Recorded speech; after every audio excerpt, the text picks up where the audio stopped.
નમસ્કાર. સ્ક્રીન પર તમને એમએલએ અનંત પટેલ દેખાતા હશે અને આજે કેવડિયામાં આદિવાસી યુવકો જે બે યુવકોનું મૃત્યુ થયું છે, એ લોકો માટે શ્રદ્ધાંજલિ રાખવાનો કાર્યક્રમ હતો અને શ્રદ્ધાંજલિ કાર્યક્રમ પહેલા જ ચૈતર વસાવાની અટકાયત થઈ એટલે એમને રોકી દેવામાં આવ્યા અને અનંત પટેલને પણ નજરકેદ કરવામાં આવ્યા છે. અનંતભાઈ આપણી સાથે જોડાયેલા છે. સીધી જ એમની સાથે વાત કરવી છે. અનંતભાઈ, એક્ઝેક્ટલી થયું શું? આજે કાર્યક્રમમાં જવાના હતા અને ત્યાં પહોંચી નથી શક્યા. આજે ખરેખર આદિવાસી સમાજના બે દીકરાને એજન્સીના માણસો દ્વારા મારીને મારી નાખવામાં આવ્યા હતા. એ બાબતમાં અમે એમને શ્રદ્ધાંજલિ આપવા માટે અમે કેવડિયા જવાના હતા, પરંતુ પોલીસ તંત્ર દ્વારા અમારા લોકોને ઝઘડિયા રસ્તામાં ગરુડેશ્વર અને અલગ અલગ રાજપીપળા અલગ અલગ જગ્યાએ અટકાવી દેવામાં આવ્યા. જે જગ્યાએ કોલેજ ગ્રાઉન્ડ પર શ્રદ્ધાંજલિનો કાર્યક્રમ રાખવામાં આવ્યો હતો એ જગ્યાને પણ પોલીસે સીલ કરી દીધી. તડવી સમાજની ઓફિસની બહાર પણ ત્યાંના આગેવાનો દ્વારા આદિવાસી સમાજના આગેવાનો દ્વારા પ્રદર્શન કરવામાં આવ્યું હતું, પરંતુ ત્યાં પણ બધાને ડિટેન કરી લઈ ગયા. એટલે અમારે અમારા સમાજના યુવાનને ઢોર મારીને એજન્સીના માણસો દ્વારા મારી નાખવામાં આવે તો અમારા જેવા આગેવાનો ત્યાં જાય તો અમને જવા પણ દેવામાં આવતું નથી. એટલે આ તંત્ર, સરકારી તંત્ર તેમજ પોલીસ તંત્ર ખાડે ગયું હોય એવું લાગે છે.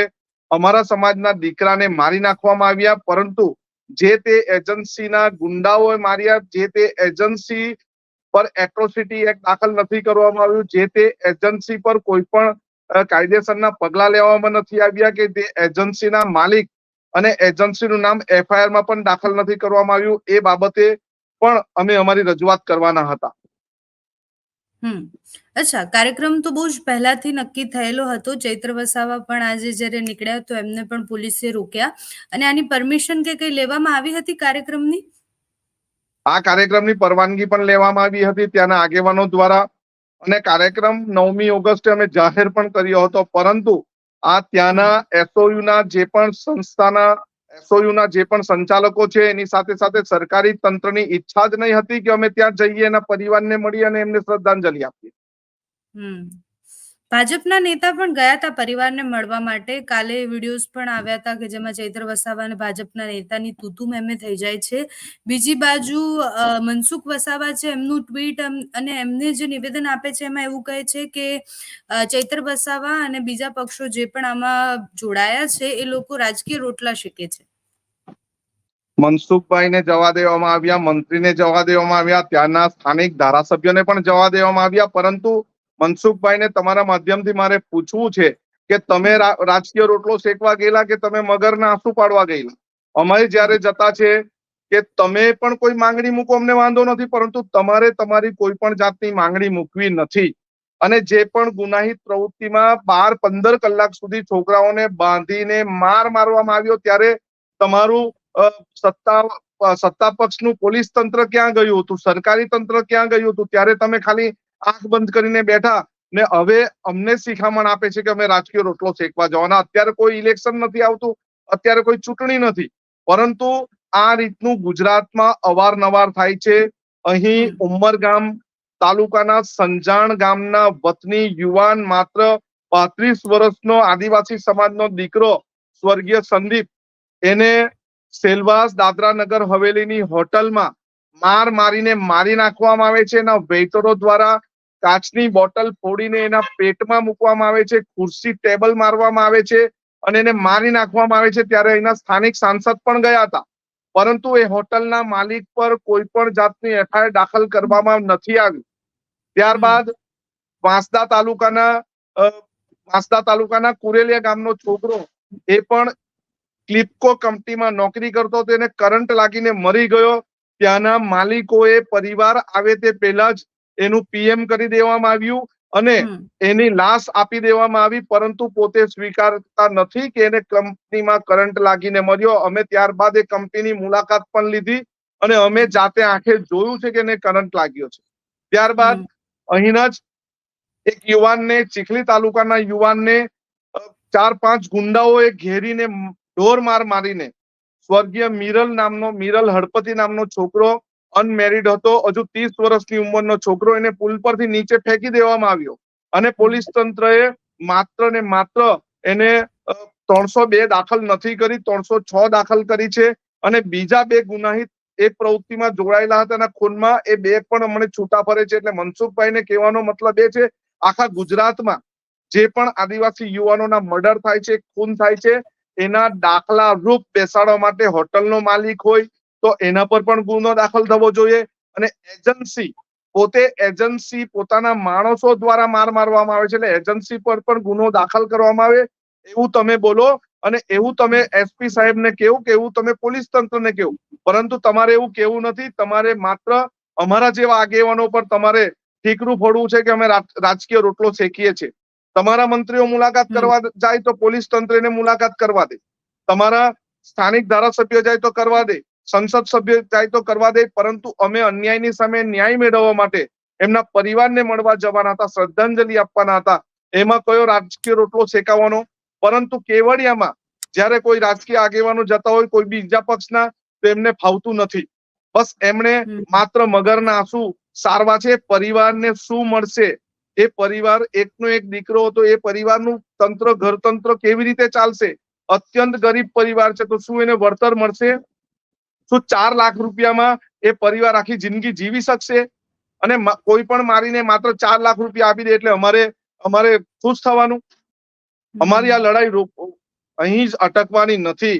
અમને જ્યારે પણ અમને નજરકેદ કરાયા છે, ફરી પાછા અમે જઈશું, પરંતુ આ પરિવારની પડખે રહેશું અને બીજા એજન્સીના માલિક હોય કે હોટલના માલિક હોય એને અમે ચેતવણી આપીશું કે આદિવાસી સમાજના દીકરાને કોઈ પણ વાંકે મારવાની અને છંછેડવાની કોશિશ કરશો નહીં. અનંતભાઈ, હમણાં જ આપણે વિશ્વ આદિવાસી દિવસ મનાયો, આદિવાસી સંસ્કૃતિ વિશે વાત કરીએ અને આદિવાસીઓનો જે રીતના વિકાસ થયો છે એની પણ વાત કરીએ છીએ. પણ બીજી તસવીર તો આ પણ છે કે આદિવાસી યુવકો ઉપર અત્યાચાર થાય છે. ઘણી બધી એવી જગ્યાઓ છે જ્યાં આદિવાસીઓ જે લોકો રહેતા હોય એ લોકો સુધી જીવન જરૂરી વસ્તુ પણ નથી પહોંચતી. તો એવું કેમ થઈ રહ્યું છે? ખરેખર તમે જુઓ, આદિવાસી વિસ્તારમાં ટ્રાઇબલ સપ્લાનની ઓફિસ હોય છે, આદિવાસી વિસ્તારમાં વિકાસશીલ તાલુકો બનાવે છે, પરંતુ એમની પાસે જે સરકાર દ્વારા આદિજાતિને પૈસા ફળવાયા છે તે પૂરેપૂરું બજેટ પહોંચતું જ નથી. અને બજેટ વપરાયેલું રહેવાથી ફરી પાછું એ બજેટ બીજા સદરમાં વપરાય છે. એટલે સરકારની ઈચ્છા શક્તિ જ નથી કે આદિવાસી સમાજના લોકોને ન્યાય મળે ને એમના સુધી પૈસા જાય ને એમના સુધી વાત જાય. તમને અત્યારે ડાંગની વાત કરીએ તો ડાંગમાં 2100 કુવા બન્યા, 2100 કુવામાં મોટર નાખી, 2100 કુવામાં વીજળીકરણ થયું, સોલાર યુનિટ નાખવામાં આવ્યું, પરંતુ કુવામાં પાણી હોય તો સિંચાઈનું પાણી લેવાનું. અત્યારની જ વાત કરીએ, અમૃત સરોવર બનાવવામાં આવ્યા, પરંતુ અમૃત સરોવર સ્થાનિક સ્થળ પર જોવા જાય તો અમૃત સરોવર બન્યા જ નથી. નવસારી જિલ્લાની વાત કરીએ તો 50 કરોડનું જેટલું મોટું કૌભાંડ નલ સે જલનું થયું છે. પાઇપો દાટવામાં આવ્યા છે, ઓર્ગેનિક પાઇપ દાટ્યા છે, એટલે ખોદવા જાય તો પાઇપ જ મળતા નથી. અને ચકલી તો મૂકી છે પણ ચકલીમાં પાણી જ નથી. એવી આવી દુનિયાભરની એટલી બધી એજન્સીઓ પૈસા કમાઈને આદિવાસી વિસ્તારમાં જતી રહી છે, પરંતુ એમને પૂરતું મળતું નથી. અત્યારની વાત કરીએ તો નાયક ફાઉન્ડેશન દ્વારા નવસારી જિલ્લાની પ્રાથમિક શાળાઓમાં ભોજન પીરસાય છે. ભોજન બને છે રાતના 12-2 વાગે અને આદિવાસી વિસ્તારની શાળાઓમાં એ ભોજન બપોરે 1:30-2 વાગે જમવાનું આપવામાં આવે છે. દાળ ભાત શાક રોટલી હોય તો શાક ને દાળ સાથે જ મિક્સ કરીને આપવામાં આવે છે અને એમ કે આમાં જ શાક છે ને આમાં જ દાળ છે. ત્યારે પણ મારે તંત્રને કેવું છે કે બધું જ મિક્સ કરીને આપી દો, થોડું પાણી બી નાખો, અંદર દૂધ બી નાખો, અંદર દાળ ભાત બી નાખો ને રોટલી બી અંદર નાખી દો, અમે તો આદિવાસી સમાજ એટલે અમે ખાઈ લેશું. આટલી બધી રજૂઆત કરવા છતાં, વિધાનસભામાં રજૂઆત કરવા છતાં પણ અત્યાર સુધી નાયક ફાઉન્ડેશનનું કોઈ કઈ કરી શક્યું નથી. શેના માટે? કારણ કે નવસારી જિલ્લાથી લઈને સીધી ઉપર સુધી ગાંધીનગર સુધી બધાની ખાયકી ચાલે છે ને ભ્રષ્ટાચાર ચાલે છે. એટલા માટે આખા વિસ્તાર દાહોદની વાત કરીએ તો ટ્રાઇબલ સપ્લાનની રહેમ નજર હેઠળ સરકારી ઓફિસ, નકલી સરકારી ઓફિસ બની અને કરોડ રૂપિયા એમને પણ મળ્યા. અત્યારે આદિવાસી વિસ્તારની અંદર કેટલી બધી શાળાઓમાં ભૂતિયા શિક્ષકો છે, પરંતુ એમના પર કાયદેસરના પગલા લેતું નથી. અત્યારે આદિવાસી વિસ્તારમાં દારૂ, જુગારના અડ્ડા અને ગાંજાનું ચલણ વિસ્તૃત ચાલે છે, પરંતુ પોલીસ ત્યાં કશું રહેમ નજર રાખે છે. પરંતુ આદિવાસી સમાજના બાળકોને શિક્ષણ ન મળે એના માટેનું સુનિયોજિત ષડયંત્ર સરકાર દ્વારા ચલાવવામાં આવે છે. આદિવાસી સમાજના લોકો કોઈક ને કોઈ વ્યસનની બદીમાં હોય એવું વ્યવસ્થિત ષડયંત્ર સરકાર દ્વારા જ ચાલે છે. આદિવાસી વિસ્તારના યુવકોને બાંધીને ઢોર માર મારવામાં આવે અને આઈબી ને ખબર નથી પડતી, પોલીસ વારંવાર પેટ્રોલિંગ કરે છે એમને ખબર નથી પડતી, અને જ્યારે મૃત્યુ થઈ જાય, હોસ્પિટલ લઈ જાય, ત્યારે પોલીસને ખબર પડે છે કે રાજકીય આગેવાન ચેતરભાઈ તો નથી આવતા ને, આનંદભાઈ તો નથી આવતા ને, ચાલો એમને રોકો, એમને ડિટેન કરો. આટલી તકેદારી તમે રાખી હોત તો સ્વર્ગીય સંદીપ જે સંજાણનો દીકરો છે મર્યો ન હોત. આટલી તકેદારી રાખી હોય, મિરલ હળપતિ ચીખલીનો છોકરો મર્યો ન હોત ને આટલી તકેદારી રાખી તો જયેશ તડવી અને સંજય તડવી મર્યો ન હોત. અમારે આ જે વારંવાર આવી ઘટના બને છે એના માટે સીમા ચિહ્ન રૂપ કંઈક ને કંઈક કામ કરવું છે કે બીજી વખત આદિવાસી યુવાન ને કોઈ પણ સમાજનો દીકરો હોય, આર્થિક રીતે કચડાયેલો દીકરો, એને મારીને મારી ન નાખવામાં આવે.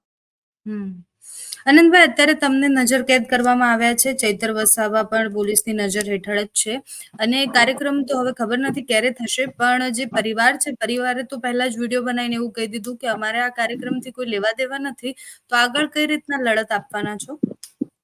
બેન, કસ્ટોડિયલ ડેથની વાત હતી. કસ્ટોડિયલ ડેથ થયું હતું. ડાંગના વઘઈના 2 યુવાન દીકરાઓને પોલીસ સ્ટેશનમાં ફાંસીએ લટકાવીને મારી નાખવામાં આવ્યા હતા.